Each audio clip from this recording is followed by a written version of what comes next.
So, how can law firms build a community of following on TikTok or on Instagram, really on any social platform? It's a great question.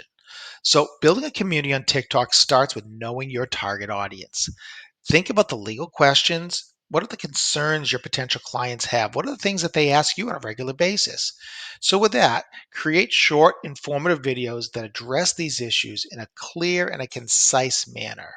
Use storytelling to make your points. It's much better with storytelling than just kind of with an outline, right? So, I want to share real life scenarios, case studies, things that happen to you in court, maybe, or just common legal pitfalls and how to avoid them. Obviously, keeping in mind confidentiality has to come into play here. You want to engage with your audience, so reply to comments, ask for their input, encourage them to share their experiences, ask them to like your videos. Collaborate with other legal professionals or influencers to reach a broader audience. A great way to expand your target audience is to pull in somebody else's.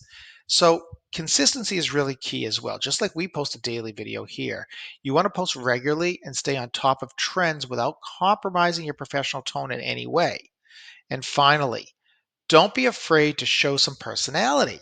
People connect with people, not with just brands. Let your firm's values and the culture shine through. You want to remember that people do business with those they know, like, and trust. You want to be one of those folks. So, by doing these things, you'll build a strong, engaged community on TikTok, Instagram, YouTube, whatever your social platform of choice is. It's going to enhance your law firm's reach and its credibility. So if you found this video helpful, please like, share, subscribe to our channel. And if you'd like more information, feel free to reach out to us at lawfirmignite.com.